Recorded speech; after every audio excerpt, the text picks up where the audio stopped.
अच्छा, दूसरा S R Bommai Karnataka के, ये भी संयोग से कर्नाटका के पूर्व मुख्यमंत्री, और संघ सरकार ने ये बात कही, और संयोग की बात थी उस समय संघ सरकार में गठबंधन वाली सरकार चल रही थी, चंद्रशेखर प्रधानमंत्री थे, और संघ सरकार ने कहा कि बोमई महोदय आपका विधानसभा में बहुमत खत्म हो गया। बोमई ने कहा आपको कैसे पता दिल्ली में बैठकर, विधानसभा मेरा बहुमत है। उनका नहीं, संघ राज्यपाल ने कहा बोमई साहब हमें पता है आपका बहुमत खत्म हो गया। वो मैंने कोई बात नहीं है, मेरा बहुमत है नहीं है, एक बार मुझे विधानसभा के पटल पर आने दो, मैं सिद्ध कर दूंगा बहुमत है नहीं है। राज्यपाल ने कहा कोई जरूरत नहीं है, मुझे पता है आपका बहुमत नहीं है। अजीब सी बात है यार। अच्छा, मुझे कैसा पता? अरे आप एक बार विधानसभा पे बुला तो लो, विधायकों को बुला लो, और फिर अब वोटिंग करा लो, बहुमत है बहुमत नहीं है पता चल जाएगा। बोमई को विधानसभा के पटल पर आने का, फ्लोर ऑफ द हाउस पर आने का मौका नहीं मिला, 356 लगा दिया गया। बोमई बहुत नाराज हुए, बोमई चले आए उच्चतम न्यायालय। और एक बात याद दिला दी, उच्चतम न्यायालय जब कोई मामला सुनता है, उससे संबंधित जितने भी केसेस होते हैं सब उच्चतम न्यायालय के पास आ जाते हैं। और तब तक मेघालय में 356 और लग गया, और तब तक दिसंबर 1992 अयोध्या में विवादास्पद ढांचे का ध्वंस हो गया, बाबरी मस्जिद को ध्वंस कर दिया गया। उसके बाद बीजेपी शासित 4 राज्यों में इकट्ठे 356 लगा। 4 राज्य थे, उत्तर प्रदेश, मध्य प्रदेश, राजस्थान, हिमाचल। तो बाबरी में मस्जिद के विध्वंस का 4 राज्यों में इकट्ठे 356 लगा। और जब संघ सरकार से पूछा कि 356 लगाने के कारण क्या विधानसभा में उनका बहुमत खत्म हो गया था? उनका विधानसभा में बहुमत था, लेकिन इन्होंने संविधान के अनुसार काम नहीं किया। इन सब मामलों को मिलाकर किसने सुना? एस आर बोमई किसने? कर्नाटका का मामला भी था, मेघालय का मामला भी था, और 4 राज्यों का मामला था। और एक हिस्टोरिकल डिसीजन दिया गया जो आज तक महत्वपूर्ण है, और शायद आने वाले समय तक इसका महत्व रहेगा। जब भी 356 की बात आएगी, आप रेफरेंस आपको देना पड़ेगा बोमई केस। कहा क्या पहला इशू है?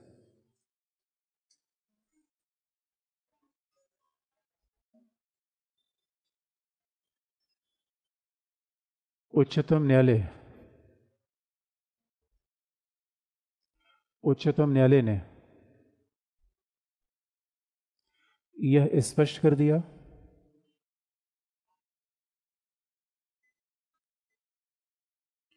कि अनुच्छेद 356, उच्चतम न्यायालय ने यह स्पष्ट कर दिया कि अनुच्छेद 356 का न्यायिक पुनरावलोकन होगा।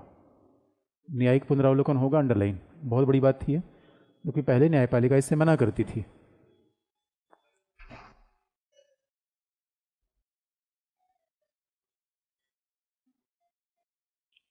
अनुच्छेद 356 का न्यायिक पुनरावलोकन होगा, पहला पॉइंट। दूसरा,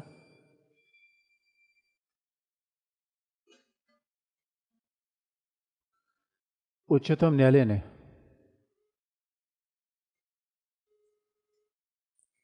संवैधानिक तंत्र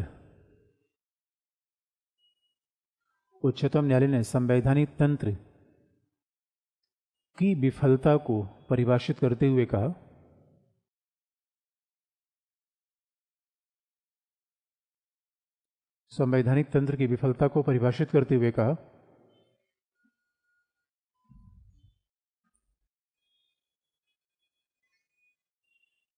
कि 6 महीने की अवधि के भीतर विधानसभा की बैठक न होना,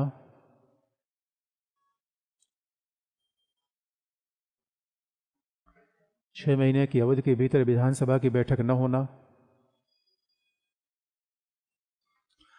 अल्पमत सरकार का सत्ता में बने रहना,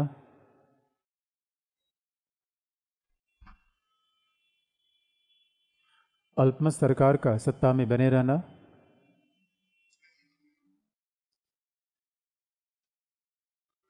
या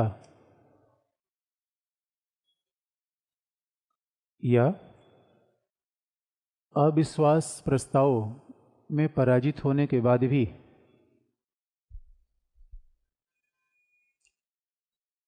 अविश्वास प्रस्ताव, ये सब आगे आपको बताएंगे भी, अविश्वास प्रस्ताव में पराजित होने के बाद भी सत्ता में बने रहना,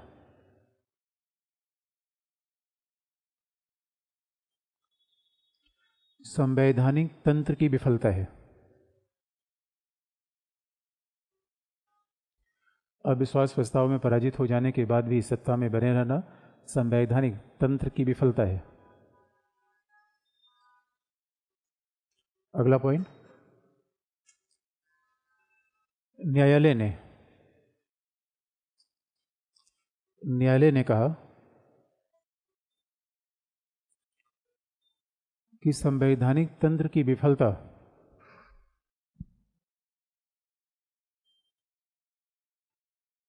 प्रशासनिक तंत्र की विफलता नहीं है। प्रशासनिक तंत्र अंडरलाइन,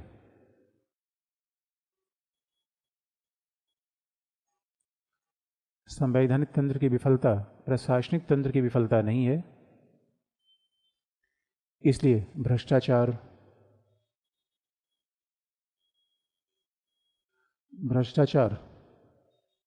अथवा हिंसात्मक घटनाएं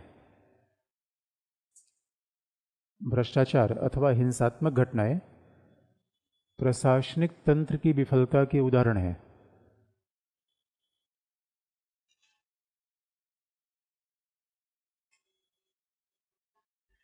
भ्रष्टाचार अथवा हिंसात्मक घटनाएं प्रशासनिक तंत्र की विफलता के उदाहरण हैं। अब कुछ आपको लेटेस्ट एग्जाम्पल आपको बता दें, कैसे बोमई केस को हर जगह प्रयोग किया गया। यानी पहला बोमई केस में यह बता दिया गया कि देखिए संविधान में क्या शब्द का प्रयोग किया गया है, संवैधानिक तंत्र की विफलता। इसका मतलब है अगर कोई पार्टी लोकसभा के चुनाव में हार जाए तो उससे विधानसभा भंग कर देना संवैधानिक तंत्र की विफलता से इसका कोई लेना देना नहीं है। संवैधानिक तंत्र की विफलता को पहली बार परिभाषित तो है नहीं संविधान में, पहली बार परिभाषित किया न्यायपालिका में, इसलिए न्यायपालिका की आवश्यकता बार बार पड़ती है। तो न्यायपालिका ने कहा कि संवैधानिक तंत्र की विफलता का मतलब यह है कि संविधान के प्रावधानों के अनुसार सरकार न चले, यही संवैधानिक तंत्र की विफलता है। तो संविधान में क्या लिखा गया है, विधानसभा की बैठक 6 महीने में एक बार होना ही चाहिए। दूसरा, जिसको विधानसभा में सरकार चला रहा है उसका कम से कम बहुमत तो होना ही चाहिए। और जैसे कि कई बार तो बजट पारित करा रही सरकार है, बजट पारित करा रही है, और बजट पारित करने में सरकार बजट पारित नहीं करा पाई, उसको सत्ता में रहने का कोई अधिकार नहीं है। लेकिन कहीं भ्रष्टाचार हो जाना ये संवैधानिक तंत्र की विफलता बिल्कुल नहीं है। तो पहली बार न्यायपालिका ने कहा कि अब प्रशासनिक तंत्र की विफलता पे 356 नहीं लगेगा, यानी 356 अब गुड गवर्नेंस के लिए लागू नहीं कर सकते, क्योंकि सरकार अच्छी है बुरी है अंतिमतः इसका निर्धारण 5 वर्ष के बाद जनता के विवेक पर छोड़िए। और बड़ा इंटरेस्टिंग पार्ट है, आज की डेट में न्यायालय जितना भी निर्णय देता है सब बोमई केस को ध्यान में रखते हुए देता है। अब लेटेस्ट एग्जाम्पल आपको बता दें, इसे जो चीज़ें आपको लगती है अगर आपको बेसिक्स का बहुत क्लियर से पता है तो हर लेटेस्ट चीज़ को आप इससे जोड़ लेंगे। 1 साल पहले उत्तराखंड में, मतलब 2016 में उत्तराखंड में 356 लगा, 356 लगा, ये मामला न्यायालय में पहुंचा। न्यायालय ने सारे वही सवाल पूछे जो बोमई केस में पहले से सेटल्ड थे। तो 356 लगा तो वहाँ पे कांग्रेस की सरकार थी, संग में बीजेपी की सरकार थी। अब इक्वेशन ये भी देखिए। अब तो जब अटॉर्नी जनरल से न्यायपालिका ने पूछा कि महोदय ये बताओ आपकी सरकार ने 356 का प्रयोग क्यों किया, अटॉर्नी जनरल का तर्क ये था कि महोदय हमें लगता है कि राज्य सरकार में बहुत भ्रष्टाचार हो गया है और भ्रष्टाचार को रोकने के लिए हमने सोचा 356 का प्रयोग कर दें।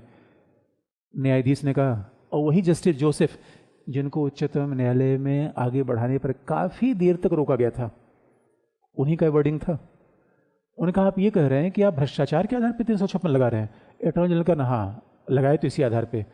उनका महोदय अगर भ्रष्टाचार के आधार पे 356 अब लगाएंगे, भारत की कोई भी सरकार 5 मिनट से ज़्यादा सत्ता में नहीं रह सकती। बहुत स्ट्रॉन्ग वर्डिंग थी, उन्होंने मना कर दिया।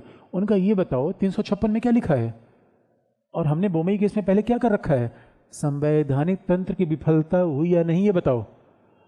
अटॉर्नी जनरल का सर संवैधानिक यही विफलता है, अब देख लो जो है। न्यायपालिका ने कहा उसमें देख क्या लें, वो नहीं है। इसलिए न्यायपालिका ने उत्तराखंड में 356 लगाने के प्रयास को विफल कर दिया। दूसरा मामला अरुणाचल में आया जस्ट 2 साल पहले।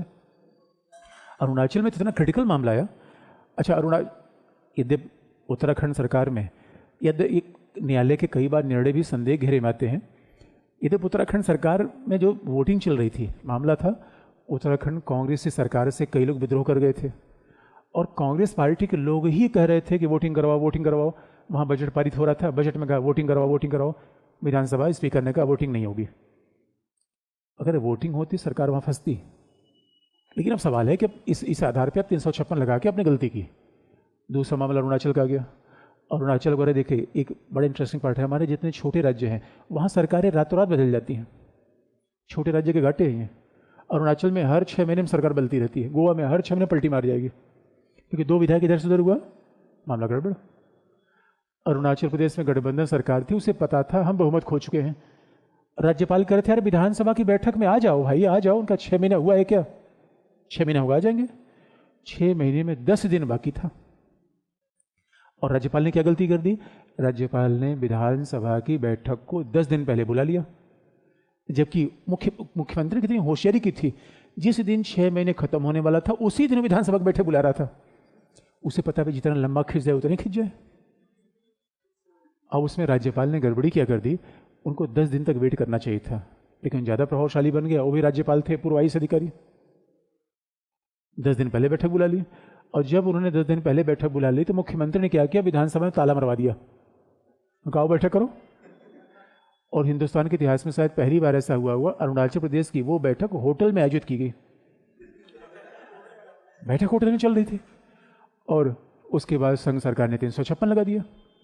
और फिर यही सवाल न्यायपालिका में चला गया। फिर न्यायाधीश ने पूछा, ये बताओ महोदय आप लोगों ने 356 क्यों लगाया? अटॉर्नी जनरल को हमेशा जवाब देना पड़ता है न्यायपालिका में। अटॉर्नी जनरल कहा, देखिए महोदय वो बॉर्डर स्टेट है, चीन के सटा हुआ है, चीन के सटा हुआ, सुरक्षा का मामला बड़ा गंभीर होता है, वहाँ राजनीतिक अस्थायित्व आ जाए, ठीक नहीं है। न्यायपालिका ने कहा ये क्या लिखा हुआ है, आप 356 किस आधार पर लगाते हो? सुरक्षा के आधार पे, बॉर्डर स्टेट होने के आधार पे, या संवैधानिक तंत्र की विफलता के आधार पे? अटॉर्नी जनरल मतलब समझ लो, वैसे ये समझ लो, मतलब क्या क्या बताएंगे दोस्तों, इससे बड़ी प्रॉब्लम आ गई।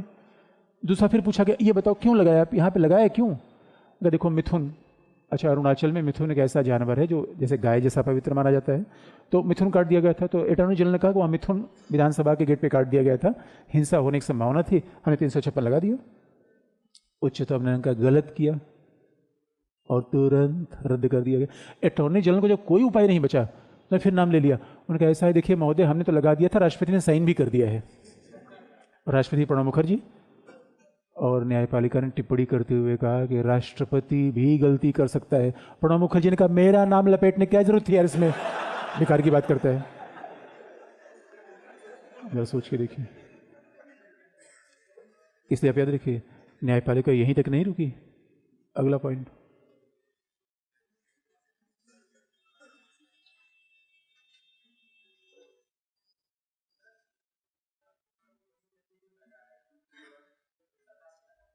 नहीं वो तो संवैधानिक तंत्र की विफलता है, जब राज्य में कोई सरकार न बन पाए, और ये भी तो संविधान के तंत्र की विफलता है।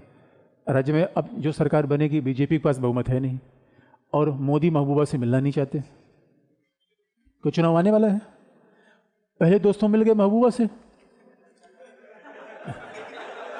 ये अजीब सी बात नहीं है। इसलिए दोस्तों एक बात याद रखिए, पॉलिटिक्स में न कोई दुश्मन होता है न कोई दोस्त, और जनता बेला वजह भावनात्मक होती, झंडे लेकर घूम रही है। अब चूंकि जम्मू कश्मीर परिस्थितियां खराब थी और बीजेपी से लोग बार बार सवाल पूछ रहे थे, विचारधारा के रूप में महबूबा की जो विचारधारा